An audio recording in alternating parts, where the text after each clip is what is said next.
tutya nnyo okufa. Bannansi ffenna tutya nnyo okufa, tetweteekerateekera. Abantu nga bwe mubasomesa okwekulaakulanya, mubasomese emmaali yaabwe enaasigalawo etya nga bafudde. Gibadde miranga na biwoobe okwaziirana n'okuboyaana wali ku ddwaliro ekkulu e Mulago oluvannyuma lw'amawulire olunaku olwajjo essaawa zabadde 10 okukakasa nti omubaka Helen Nakimuli yabadde amaze okubeera nga afa. Kati olwaleero abakungu munda mu kibiina kya NUP nga bakulembedde Honorable Joel Ssenyonyi ku makya ga leero bagenze okujja maiti mu ddwaliro e Mulago. Ebimu ku bigambo ebyogerwa Helen bitugenda okutandika nabyo mawulire mangi gogenda okubeera nga owuliro olwaleero, naye kansooke nkujje ew'omubaka ono katono nnyo. Mukwano gwaffe omwagala w'abangi afudde ng'alesse omwana omu yekka ku nsi kuno ku myaka 41 gy'afiiriddeko olunaku olwaleero. Nze Eke Master Kawandula bigambo ampuliriza ku Eke TV Media Uganda. Hajati Nakalembe ntambula naye mukyala musomi wa Dduwanga bulijjo. Bingi byogenda okulaba, byogenda okulira. Waliwo bwina afulumye amaze okwongera okukakasa engeri omukyalo ono gye yafuddemu. Wabula waliwo amawulire agavudde munda mu PLE gano nga galumiriza omukyalo ono mbu engeri gye yafuddemu. Waliwo n'omuntu omulala mbu era naye eyafa enfa bwetyo. Kaakati wano mu PLU mukwano gwange ampuliriza nga bakulaga nti enfa y'omukyalo ono yandibanga eriko akakwakulizo emabega. Wadde nga bino byonna bigenda mu maaso, omukyalo ono yatuvudde ku maaso. Waliwo meeting enkya ya leero ezikedde okutuula. Meeting zino zibaddemu abanene munda mu ggwanga Uganda, naddala abo abamu kubakulira ebitongole ebyokwerinda nga poliisi. Wuliriza oluvannyuma lw'omukyalo ono olunaku olw'eggulo okubanga yatuvuddeko n'afa. Kakati nno meeting olwaleero ku makya zatandise dda okutula. Jjukira nti omukyala ono agenda kuziikibwa lunaku lwakusatu olumu kweza ennaku ebbiri okusinziira ku puroguramu nga bw'eri olunaku olwaleero. Atwaliddwa eri mu disitulikiti yaabwe ku Bizinga. Kati ate agenda kuggyibwayo olunaku olw'enkya leetebwe mu paaliyamenti, aggyibwe mu paaliyamenti ate atwalibwe ku NUP head offices. Kaakati eyo gyajja okuva ate bamutwale mu maka ge eno side zeno ewa Kiso. Kaakati oluvannyuma atwalibwe aziikibwe ku lunaku lunaaba lwakusatu. Kaakati nno ampuliriza njaga nsooke nkutandise katono nnyo ku mboozi eno. Ebimu ku by'omukyalo ono be yayogera bimaze ne bituukirira. Baani abamubadde okumpi abaavuddeyo ne ku bigambo bino? Lwaki meeting enkya ya leero zikedde okutula mu kutula okwa paku? Era nga meeting zino zibaddemu abakungu munda mu ggwanga Uganda. Kyokka nga mu mbeera y'emu, wuliriza Mwami Kyagulanyi oluvannyuma lw'okubeera nga yalangiridde nti agenda kukomawo munda mu ggwanga Uganda, kaakati ebintu bizzeemu okwononeka. Abasajja bagambye toli weerokaamu, tetukwaniriza mu Uganda. Wuliriza, tetugenda kukwaniriza munda mu ggwanga lya Uganda. Kyokka nga ate ye gyali agamba nzirayo waka mu ggwanga lya Uganda. Kaakati nno wano waliwo okulya n'okukombesewani. Saagala weerabire emisango gye twayogerako emabega eri ekyali kigenda omuvunaanibwa gyandisituka. Kaakati nno ampuliriza kantandike bwe nti ate nkome tusimbule butereevu. Wabula wano waliwo ekitagatta, wano waliwo ekitagatta butereevu. Ogenda kubeera nga byonna obitegeera video yaffe yekawungeza ak'olwaleero. Mawulire ga nnaku ga kinnyika ggobe. Jjukira nti omukyalo ono abadde teyeerya ntama, abadde talina muntu gw'atya, era abadde ali bold ng'ayogera ebigambo nga bw'alina okubeera nga abyogera, era abadde diehard nnyo wa NUP wa President Kyagulanyi Ssentamu ne Honorable Joel Ssenyonyi. Mukama tannaba kungemulira musajja mutuufu kumpasa. Kakati ngende kubanga njagala kufumbirwa kulaga the world. You know, society construes marriage as something bwoba toli mufumbo this and that. Kati nze ngende ngwe mu mbizo omusajja kubanga nofumbira. Abayayi be bakyakweta oluddaawo. Tebanneeto sibalaba nabbalaba. N'abayayi tobalaba. Basibawa nnyo maama. Abatuufu tobalaba n'abayayi tobalaba. Obeera weeye tali atisi. Badde maiti Sindaba bayaye berere basumbuwa wano wali. Of course, when you build a wall so high, it takes long for somebody to climb.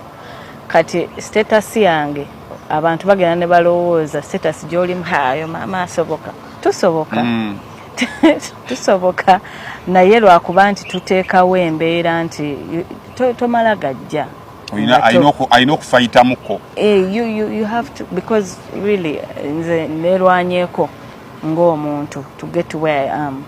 Tata wange teyakera ku makya n'angamba weesimbewo, mama teyakera ku makya n'angamba weesimbewo. It is a decision that I took. Tebakera ku makya n'angamba this, but because bo bandaga direction gye nina otambulira mu bulamu bw'ensi eno ne ngamba now I want this. So you don't come ekyo n'oyagala okisangulawo because you want to have some sex and all that. No. I am not married, but hoping to get married one day. Yes. Kala abatufu abali eyo bannange. Naye era nnoonya. There is searching and being searchable. So you're doing both. You are searchable? I am not nedda. Ngambye ekinoonya sinoonya, but I am searchable. Kugamba obudde obunoonya si buyina bulungi. Naye abakunoonya. Abanoonya bwe babanga gye bali bannoonye. I am knowable. Ani gwemba ngamba awo bannange. Kale mu butongole nkulamusizaako mukwano gwange atugoberera aweebale gy'otuusako engalo amawulire ga nnaku nga bwe twakitegedde olunaku olw'eggulo nti omukyala ono Helen yabadde amaze okubeera nga atufaako oluvannyuma lw'okubeera ng'ono yatwaliddwa wali wansi ku Yusuf Lule Road okulaba nga ajjanjaba ku Alexandria n'atasobola kubeera nga adda engulu. Bingi byogenda okuwulira byogenda okulaba ku nfa y'omukyala ono byobadde tonnaba kubeera nga otegeera na butya we tutuuse okubeera nga tugenda tulondoola ensonga eno nabameka abajogeddeko mu enfa ey'omukyala ono. Jjukira abantu bangi amunda mu ggwanga Uganda abazze nga bafa mu nfa eriko n'esigaza nga eriko akabuuza wabula bino byonna bigenda mu maaso nga twebuuza nti lwaki bino byonna bigenda mu maaso nga waliwo abantu basatu wuliriza nnyo amunda mu ggwanga Uganda wano nga bano tebamanyikiddwako mayitire ate nga bano bonna bakulu amunda mu gavumenti y'eggwanga Uganda wabula nga twasembayo okufuna amawulire ne gakakasibwa nga abantu bano bonna baali batwaliddwa mu mbeera nga mbi ddala ataasule otaasibewo yali ku mumwa. Waliwo abagenda mu maaso n'okubeera nga boogera ebigambo ebitali bitongole nti kyandibanga bano baviiriddeko abantu abamu n'okubanga ebintu ebimu byapeninga munda mu ggwanga Uganda okuli ne kino ekyagwa eggaba kaakati nno bingi byogenda okulya wabula nga bino bigenda mu maaso atujja kwebuuza nti Alhaji Moses Ali eyagwa ekigo mujjukira ne mubalaga wano yalagawa yatwalibwawa ku mbeera gyalimu embi abaffe yawona oba tannaba kubeera nga awona. Omwogezi w'amagye munda mu ggwanga Uganda Brigadier General Felix Kraije bwatu naye yatwalibwa munda mu ggwanga erya India kipayopayo kaakati nno twasemba okumanya nga musajja agenze kujjanjabwa tetumanyi yasiibulwa oba akyaliyo yawona oba akyali mulwadde.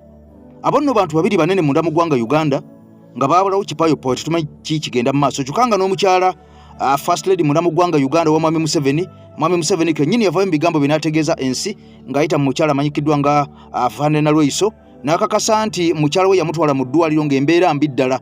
Kakati nno okuva olwo tetumanyangako yatereera tatereeranga. Kakati nno abantu bano abasatu baleesewo okwemulugunya bannayuganda nga bagamba nti bandibanga be bamu oba oli awo baviirako ebizibu bino naye nga bino bigenda mu maaso akava mu PLU bano baganye enfa y'omukyala ono teyeefiiridde. Yeevuze ne mama wa ex wange naye yeevuga. There's a crisis in this country. Ine eggwanga lyetaaga kukuwako bomu wepu Katonda atonde pya. It pains. Kahelen bambi nga buli lwokasanga kaseka. Buli lwokasanga. Kadde kakusanya ekigambo gashumba tujja kusooka mu State House ne kaseka. Ne nkagamba nti bonsookangayo mpitanga. Kati kafudde. Ebya Uganda kadoge na byogerako wiki bukedde New Vision ebiteeke ku front page 1 week. Wano mu Uganda waliwo class zilinganga bbiri waliwo etamayina kigenda maaso buli kimu bakiina oli bwalwala ku ssaawa 4 ku 6 ali ku nnyonyi genda mu Cancer Institute e Mulago wano bwe temukimanyi bw'oba teweebaza Katonda nti oli mulamu genda mu Cancer Institute olaba abantu abeebase ku floor wansi gwe bw'oba odawutinga Katonda titakumye nti oli mulamu go to Mulago Cancer Institute 65 years after independence abazungu bagenda kudda ku nsi 40 years of NRM we can't fix Mulago Cancer Institute.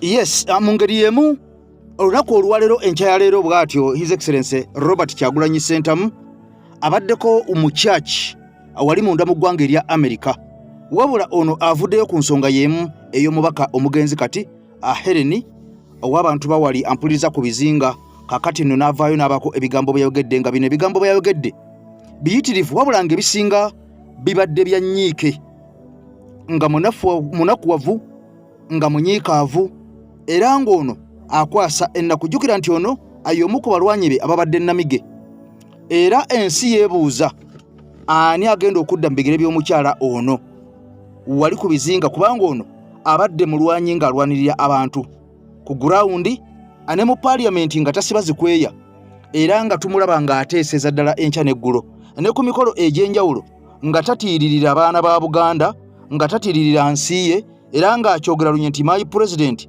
ye His Excellency Robert Kyagulanyi Ssentamu munda mu ggwanga Uganda. Kati mwami Kyagulanyi avuddeyo n'abako obubaka bw'ayisizza ku mitimbagano egije social media handles ze ate takomye okwo n'avaayo ne mu church n'abako obubaka bwaweereza gavumenti y'eggwanga erya Uganda ku nsonga y'emu ey'enfa y'omukyala ono wabula ng'ono alumiriza nti omukyala ono Helen ate yeefiiridde omukyala ono Helen tannaba kubanga afa yekka nti kubanga ne surgical ebadde geno mukoleba kuba operation ebadde mayina nnyo nga tayinza mutwala yadde mu kkoma yadde okubaako nti azirika naye kyewunyisizza okubanga ate operation eno afundikidde akafiiriddemu. Nino olwaleero tufiiriddwa MP waffe Honorable Helen Nakimuli ow'Enkalangala eyeebuze ng'agenda mu ddwaliro ng'agenda okufuna sajjale naye tasobodde kuvaayo muse musaala zammwe ne bannaffe bangi nnyo naddala abakyala gye buguddeko mu lukibuzi zaasooka abantu abali mu ddenja be ba intellectuals tokyalinga nnyo ba intellectuals kubanga yalinga abakyala omwoyo gw'omugenzi Mukama yongere okuguumuza emirembe wadde nga ampuliriza okulwana kukyagenda mu maaso nakutegeezeza nti eddwaliro libadde limanyiddwa nga Alexandria era eddwaliro lino omwami ogwolaba mu kifaananyi yalikulira oyo gwolaba ye nannyini eddwaliro eryo oba yalikulira wabula nga eddwaliro lino mu kuliggulawo Kazimba Mugalu ono Munadiini ye yagenda n'abeera nga asabira omukolo gwali makula ddala makunale makeke n'abeera nga eddwaliro lino liggulwawo kyokka twamulabako ng'asaba ebbaasa nga bw'olabaawo ate wajje n'Omuseveni kakati nno olwo ebibuuzo abantu ne batandika okubeera nga bagattagatta omubaka oyo abadde mulamu Tteke Katebule wadde nga badde alina ka operation kagendako naye nga kali mayina okusinziira nga bategeezezza era ne bw'omutunulira bwe yabadde nga tannaba kubeera nga agenda mu ddwaliro ye yeevuze mu mmotoka ye tewali yamuvuze yeevuze bwevuzi ampaka ku ddwaliro era ne vidiyo eyo ekulaga omukyala abadde ali Katebule akalibobbo abadde kawerette nga talina tabbu yonna nga bw'olaba awo kubanga vidiyo yapostingiddwa ennaku 3 emabega ono nga tanagenda ku operation kakati nno mu paliamenti omulaba abadde musaale era nga tatuula ng'ayogerera ddala ebyo ebiruma abantu abeekalangala butereevu nnyo mu paliamenti era nga ne ku gurawundi atasiba zikweya era nga abantu beekalangala bamwenyumirizaamu nnyo era ono akugamba nti n'okuyitamu kwe tewali yamuvuganyiza kiri awo nti abadde amutadde ku mbeera ey'amaanyi ennyo ey'okulaba nga amulemesa wabula ono yayitamu kale waliwo abaavuganya ne ku kaadi endala ne NRM naye ng'abantu baalinga babalaba mu kyamuli nga salambwa lya nsenke kakati nno bwe batyo baamukomyawo mu paliamenti kibadde kisanja kye ekyokubiri mukazi wattu tasobodde na kubeera nga alayira bw'atyo Mukama n'afundikira nga ebintu byonoonese kati nga kitegeeza nti mukyala wattu ono abagenda kubeera nga bateekateeka akalulu andowooza ng'okulayira kwakaggwa kakati olwo bafune omubaka abantu beekalangala omupya n'abakiikirira mu paliamenti wabula ekyebuuzibwa by election eno ndowooza yeyandisookera ddala munda mu ggwanga Uganda mu kalulu kana 2026 nga sinulaba banno bonna bonna abagenda mu kkooti kyandibanga by election enaasooka ey'omukyalo ono oluvannyuma olw'okubeera nga afudde nga n'okulayira ate kunnaba kubeera nga kubaawo eddwaliro omukyala mwe yafiiridde Honorable Nakimuli Helen owe Kalangala baliyita Alexandria liri kittante nanyini ddwaliro eryo ye mwami oyo bamuyita Castro Kisuule mbuye Kisuule bwe yali aggulawo eddwaliro eryo mumanyi ani yaliggulawo ye Archbishop Kazimba Mugalu yajja ne bannaddiini bannaawo ne baliggulawo Archbishop Kazimba Mugalu bibaliggulawo mbulikola ku bakyala bokka era omukyalo oyo bambi we yafiiridde mbu bamukozeeko kye bayita mayina sajale. Mayina sajale kyeki ke kasajale akayina riski entono kasajale akatayina impact ku bulamu obwo era mbu yafudde nga bamaze omukolako kasajale ako. Njagala nkulaga vidiyo eyo yagipostinga olunaku lumu emabega omukyalo oyo ng'omulaba ali ku mazzi ali herese bulungi nnyo talina buzibu omulaba talina buzibu bwonna ne mu nnaku 3 emabega yali mu paliamenti ng'ateesa yali abatadde ku nninga kubikwatagana ku kisawe ky'ehoima kye baateekako obuwumbi n'obuwumbi bwa ssente ng'ababuuza ebibuuzo owuliriza. Have you handled that in your report? And then also, Madam Speaker, I want to ask the Minister, the contractor you got, why didn't you get professionals to work on this pitch and to approve? And the plan you have, why didn't you share with CAF? Because they are the ones who are supposed to inspect. Where did you get the plan you used for Hoima City Stadium? And allow me give him information. Kakati Anita Amongo ne gurupu yo ne Museveni mwe mwaso mu kyalo oyo Honorable Helen. Era omanyi muli bajega mwe mulowooza musobola okutiisa ababaka abalala abasigaddeyo abalina amaloboozi nga Honorable Namugga n'abalala mulowooza munaatiisa wabula ensi bataddeko abiri ensi batunuulidde era tubalaba buli kimu kye mukola wabula mujja bisasulira ate nga mugenda. Okay, away from the late Helen omukyala abadde akikirira abantu be Kalangala story nyingi ze tulina onako olwalero angenda kuzomwezi 20 mwezi gwa 4 mwaka 2026 ajabukeredde obana okubeera nga buwungedde nga bwe nkutegeezezza anti enkya ya leero wabadde meeting enkambwe meeting zino nga zakedde kutuula era nga zino zabaddemu ababede bayita abanene babwaguuga munda mu byekolinda by'eggwanga erya Uganda wabula nga bano okutuula kyandibanga kigenderere oluvannyuma lw'okubeera nga bano bafunye dda message okuva munda mu ggwanga erya America bw'atyo nga Mwami Kyagulanyi atandise okubeera nga oba oliawo amaliriza embugenyi obutongole bwe yagendako munda mu ggwanga erya America wadde yagenda kawolawola kibombuyambwa kakati nno ono yavuddeyo n'ategeeza ensi nti ebyantwala munda mu ggwanga erya America n'atera okubeera nga mbiwumbawumba n'atera okubeera nga mbikuba olukumutwe kakati olwate ndabike nga njolekera okudda okwabwobwe nsobole okubeera nga ngenda mu maaso n'emirimu gya struggle kubanga the struggle still continues. Ono ng'ategeeza wali eri we yabadde ku mukolo ogwabadde munda mu ggwanga erya America mu kibuga New York weyafunidde award eno ey'okubeera nga ye musajja omuddugavu kakati nno mbw'asookera ddala mu byafaayo ate okubeera nga agiwangula olw'okulwanirira eddembe ly'abantu asiba Uganda bokka wabula okulemulwanirira eddembe ly'abantu okwetolola ensi eno kakati nno meeting zitudde ng'ono amaze okuyisa statement nti essaawa yonna ngenda kubeera ku nnyonyi n'omwogezi w'ekibiina Honorable Joel Ssenyonyi yavuddeyo n'ategeeza ensi n'aga nti twogera nnyo ne Robert Kyagulanyi Center His Excellency ono ng'amaliriza bumaliriza kati bye yagendako alabika nga bituuse ku ntikko essaawa yonna akomawo munda mu ggwanga Uganda wabula ono yategeezeza nti tugenda kubeera nga tubategeeza lunaku ki lwagenda okubeera nga akomawo agenda kulinnya nnyonyi ki agenda kutuuka ssaawa ki byonna tugenda kubeera nga tubitegeeza ensi ebeere nga ebitegeera butereevu nnyo kaakati nga tewakyaliwo nakwekweka nti oba ki omukulu akomewo kubanga ono talina musango gw'oyazza alinga abalala bonna abeesimba ku Mwami Museveni kaakati n'afundikira nga oba oliawo ate yafuuse threat eri state oba gite government kakati nno ebitongole bikuumaddembe bitudde kakanayo kyani okulaba butya bwe bagenda okubeera nga bakwatirira ku Mwami Kyagulanyi bw'aba akomyewo kiki ekiddako yabaffe bw'aba akomyewo tugenda kubeera nga tuzzaako ki munda mu ggwanga Uganda ge galiyo kakati nno ng'obunkenke bwamaze dda okweyongera kyokka nga n'amasimu mbu from above gatandise dda okubeera nga gayitingana gano nga tetumanyi lwaki gayitingana olwa Mwami Kyagulanyi okuvayo emisana tteke n'alangira nti ebyantwala byo mbimaliriza kati nkomawo munda mu ggwanga Uganda okutandikira wali eriwe nali nkomye wenjagala ntandikire bupya okuzoganya n'okulwana okulwanira ensi yange wabula ng'ono atana bakwera ng'akoma ojjukira nti ba comrades oba ba colleagues bangi nnyo naddala b'ekibiina ekya NUP abakyavundira mu makomera abakyapookeza emabega w'emitayimbwa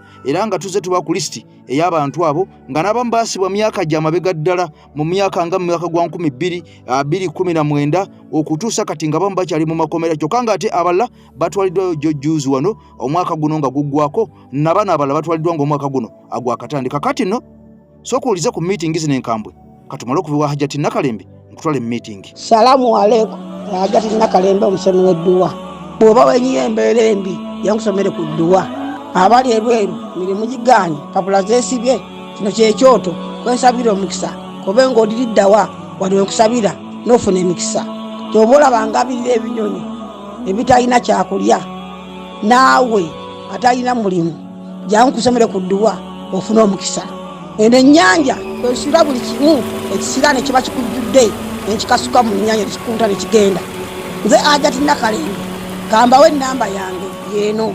0752375 temuddeyo nemwebakira ebizibu mukoye ku namba yange eno. Obunkenke munda mu bitongole ebyokwerinda meeting zifuuse meeting anti Kyagulanyi nkomawo Kampala Uganda enfa y'omubaka Ellen Nakimuli erese ebibuuzo bingi mu mitima gy'Abannayuganda kwaniriza kunate amakyago nnaku lwaleero lunaku lwa Mande nnaku z'omwezi 20 mwezi gwa 4 mwaka 2026 ze musajja wa Kabaka da Energy Master Chopper Uganda Peter 11 UG programu ebera fayiro ku meeza nzikiriza tugende mu mawulire okwetolola ensi yonna nzikiriza amakanda tusoke tugasimbe munda mu nnyaffe Uganda nga bukeredde amakyago olunaku olwaleero. Uganda nkutegeezezzaako waliwo meeting munda mu bitongole ebyokwerinda ezituula batuuza ya lukugunyu kyenajjukirwa wakati w'ennaku z'omwezi nga 17 omwezi ogwokuna omwaka 2026 lwali lunaku lwakutaano ndowooza we baseerabidde omukulembeze w'ekibiina kya National Unity Platform oyo president wa 11 UG kibalumye akati kibalumye asinzira munda mu ggwanga ya America mu town hall meeting ategeeza ensi yonna nti anytime from now ndi mu kibuga Kampala Uganda Swami Kyagulanyi ategeeza ensi n'agigamba nti nze ebbanga ttono nnyo ngenda kuba nga nzirayo ku bwabwe munda mu ggwanga lyange lya Uganda akati amawulire ge tufuna ameekakafu ddala galaga Kyagulanyi ayogera ng'ennaku z'omwezi 17 wakati w'ennaku z'omwezi nga 18 n'ennaku z'omwezi nga 19 si lunaku lwa ggulo lwa mukaaga ne Sande akati ofisi za poliisi wali enaggulu lunaku lw'Esande zaabadde nzigule wano ogambye otya okisa ku mawulire ge tufuna ameekakafu ddala galaga nti wakati w'ennaku z'omwezi nga 18 n'ennaku z'omwezi nga 19 bitongole byakwerinda poliisi UPDF iso n'ebisigadde byonna bagenda mu maaso n'okuba nga batuula oluvannyuma lw'ebigambo bya Kyagulanyi okusiza ku bitongole ebyokwerinda bigambo Kyagulanyi yalangiridde nti akomawo munda mu ggwanga erya Uganda bituufu oba nyumyamu bunyumya kati twetaaga kuwulira kintu bwe kityo kubanga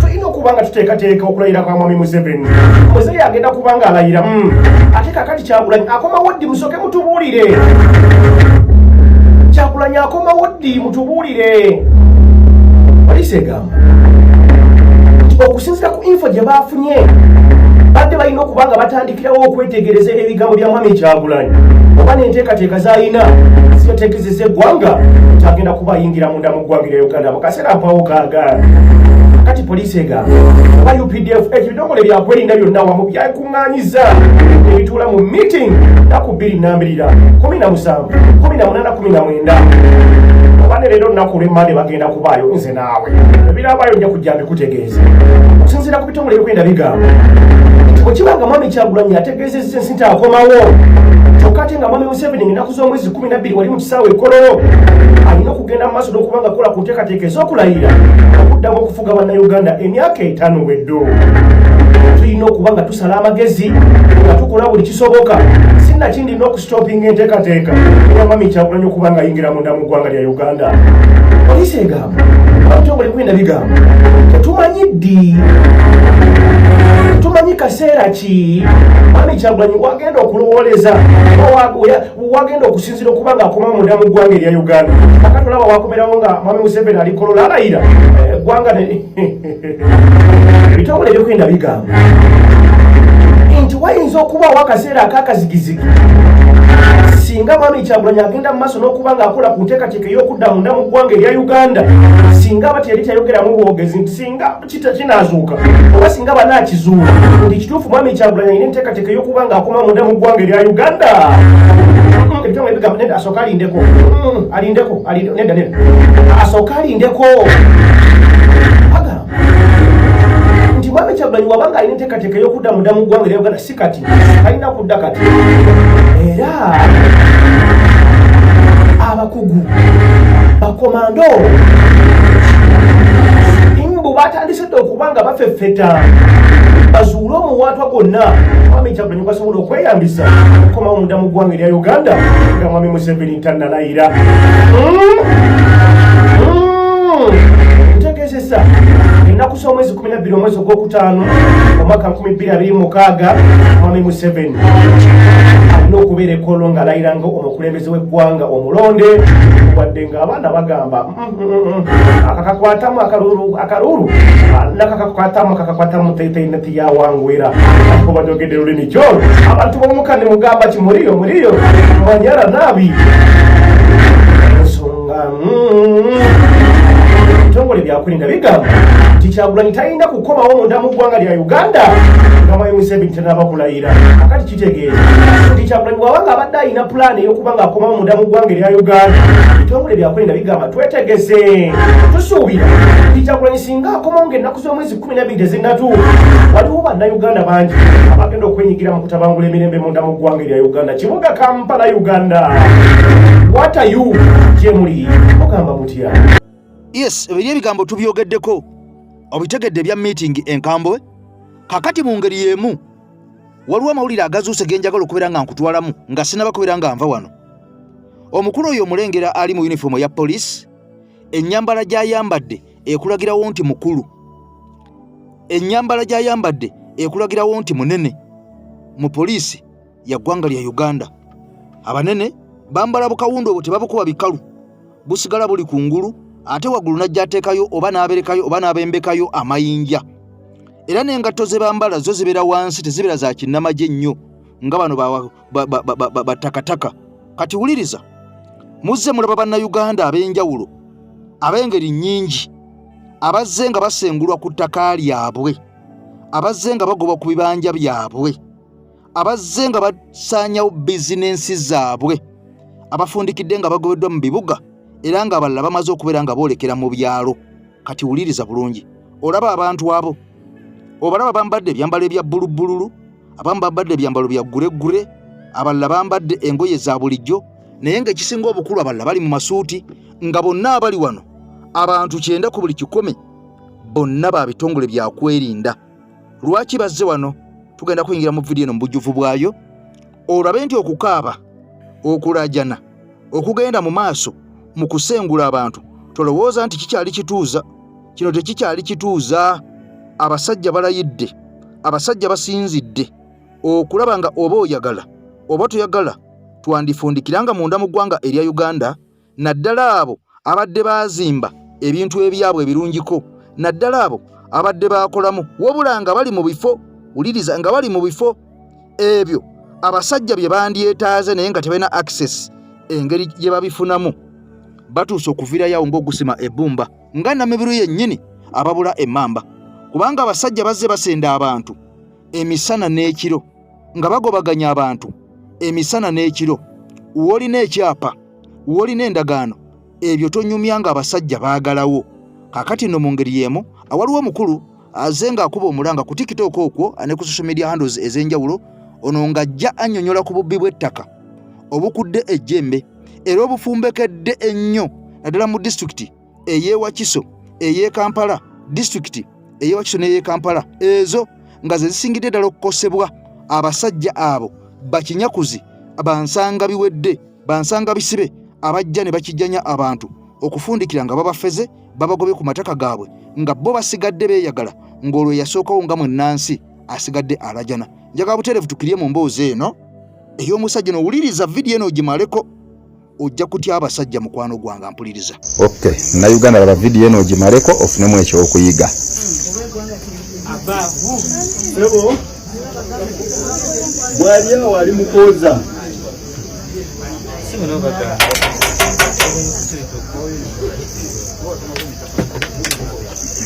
oyo gwe mulaba awo Ossi Mulamba mujjukira bannayuganda ettaka ly'enzeze mbagamba erya Seguku Katale lino erya World Answers Church International bakibamba lukyamuzi n'abalala ebeekobaana mu bubbi bw'ettaka eryo ne bakosa impunity y'ekika ekyawaggulu. Kakati kino kyemulaba olunaku olwaleero nabagamba nti tuzze tukola investigative stories ku ttaka lino eno ndowooza mumulaba Ossi wuuyo assistant superintendent mayinja 3 poliisi ebaddewo abamagye bonna babaddewo. Kakati bino bye mugenda mu maaso n'okulaba president wakati nga nkola stories ku ttaka lino eno stories zino zenzikola president Museveni yalaba ku mawulire oyo gwe mulaba awo ye Diana ye Rebecca Twine yavudde mu State House Anti-Corruption Unity president wakati nga nzija nkola stories zino eno ku ttaka lino eno ndowooza mubalaba bonna aba poliisi mundu weziri n'abamagye webali mugenda kubalabako. Kakati president yali awo n'alaba amawulire n'alaba emiranga abakyaki nga bakaaba waliwo impunity y'ekika ekyawaggulu nga beemulugunya nti RDC Mbabazi Minister Sam Mayanja n'abantu abalala bakungu ba gavumenti technical team eya Kyengera Town Council.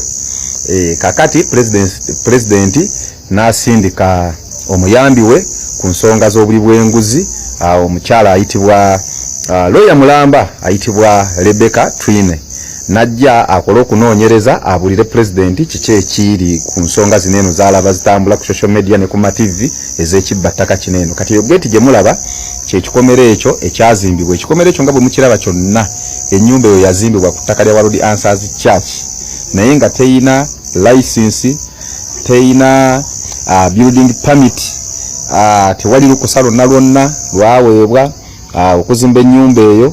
Kakati omukyalo ono gwe mulaba akutte omuggo okuva mu State House Anti-Corruption Unity president gwe yasindise amaze emyezi ng'ebiri ne ttiimu ye balooya bakibonna bonna bamaze emyezi ng'ebiri nga banoonyereza ku ttaka eryo bamiitinga enjuyi zonna ez'abano bakibamba lukyamuzi abo abazimbako ku ttaka ne bawuliriza ebyabwe ne bamiitinga abakyaki.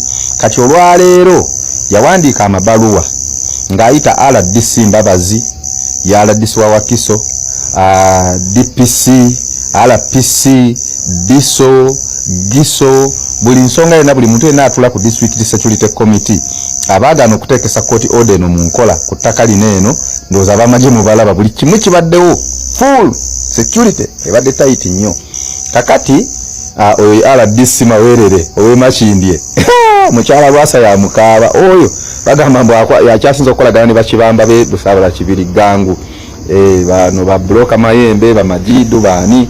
Kakati bwe mulaba awo omukyalo ono abadde olwaleero alina okukola fact finding meeting ku ground meeting enjuyi zonna. Kakati bano abalina impunity of the highest level RDC Mbabazi ne ttiimu ye yonna tebaalabiseeko ne bano bakibamba lukyamuzi baana abazimba awo. Kakati meeting bwewedde omukyala n'agamba kati kalambule ebizimbe byonna ebyazimbibwa. Awo gwe mulaba omuyambi wa president gwe yatumye ku buli bw'enguzi okunoonyereza ku buli bw'enguzi obugenda mu maaso mu kitundu kino n'ebintu bino president byazaalaba ng'akonkona alaba ebiri mu ndomo mu kikomera ababuuze biki byonna ebigenda mu maaso nga bagaanye bonna ebikomera baganye biggulawo ndowooza ne tutambula tutomutulaba tuyita wabweru tulambula wabweru bamunnyonnyola bagezaako okumunnyonnyola impunity of highest level nabagamba nti ku ttaka lino lyennyini n'omulamuzi judge owa kkooti enkulu bwe yali atuuzizaako court kutaka eryo lyennyini nga abakyaki bano bawaabye omusango gwa contempt of court nga bagamba nti bano bayisa olugaayo mu kiragiro kya kooti ne basigala nga bazimba ku ttaka eririko court order. Era baabanga omulamuzi kooti etudde ng'eno Bennyondo bali waggulu, ndowooza omulaba bambi omukyalo okuva mu State House wuyo awalampa bikomera okusobola okulingiza oyo gw'olengera omukyalo oyo omweru oli ali mabega oli akutte fayiro. Kati bano bano ttiimu ye ne balooya abalala bavudde mu State House baabo balingiza bulingiza ebizimbe bannannyini byo baganye okuggulawo ne mu meeting baganye ate nga chairman abaddewo buli kintu kyonna kibaddewo naye ne bakozesa impunity ey'ekika ekya waggulu okulaba nga bakolayo bityo wuuyo awalampa bifunvu waggulu mukazi wattu.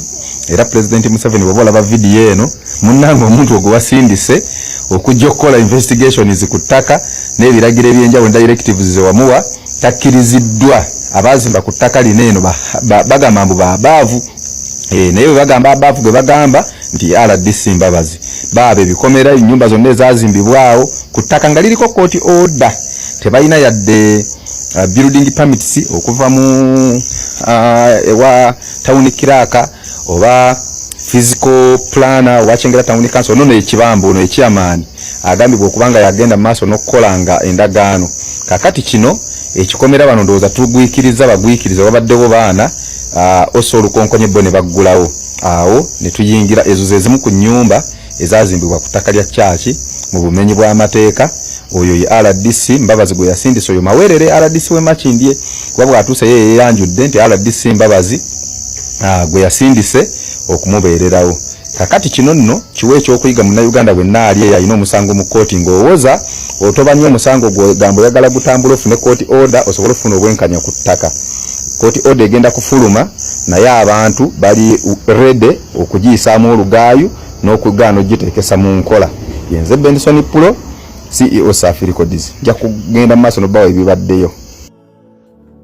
Nze Lukwago Swali kitalo nnyo kitalo ddala ekya Honorable Nakimuli Ellen ow'Ekalangala banyize munyige ennaku ttaano emabega yavuddeyo n'agamba ku Mayiga ebintu bye mukola ebigatta nga musirika obusirisi. N'agamba ku bannaddiini nti mmwe olubawo emmotoka nga musirika ne basiba abaana ba Buganda ne bamala emyaka 5 makomera. Ati ne bakizuula nti ayina wagenda ofuna kasajale. You know how mafias operate. Anti gwa yefuula atukuba vana bagamba Mayiga ne bannaddiini mubalabe mudduke. Waise ennaku 5 nti gwe watujjonkedde Honorable Nakimuli Ellen afudde. Muwulirize obubaka bwe yasimbyeyo okugula bwabadde powerful zezimu ku nsonga lwaki bannabyabufuzi abamu bannamawulire ab'ensonga most influential prominent people wano mu Uganda bafuuse bakinsirikidde mbu batyo okubatta. Banyize munyige. Nze Lukwago Swali. Ebigenda maaso mu ggwanga tetugenda kugaana kubyogerako ku lunaku luno olukulu. Olwaleero mbadde nzija ssebo w'ekitiibwa Katikkiro nendaba ku X nga waliwo omutemu gwe balese mu kkooti y'abantu naye bamulese bamuwembejja, bamulese bamukuumye, bamulese nga balinga abaleeta zaabu. Naye abantu abatalina musango abakwatibwa olw'ebyobufuzi bali mu makomera bavunda. Tebaweereddwa mukisa kuyimirirwa oba kweyimirirwa, tebaweereddwa mukisa kuwulizibwa, bali mu komera emyaka 5 wabula oli bamuleetanga abaleeta. It is really ashaming. Eggwanga lyaffe tetulikkiriza kugenda eyo gye tutaagala ligende. Nze ndi mwana wa buwala ate Omuganda. Taata waffe yatukuza atugamba tutambulire mu kkubo eggolokofu, tutambulire mu mazima, twogerenga amazima gatufulenga abeddembe ekituufu kiri nti eggwanga lye liraga embeera mbi naye ffenna tutudde tusirise ne bannaddiini abamu mutudde musirise mugamba ate maama bwe naayogera banampa emmotoka bwe naayogera tebannwane kkiriza okole ekituufu ku lw'abantu empeera yo eri mu ggulu oba ojja funa ejjana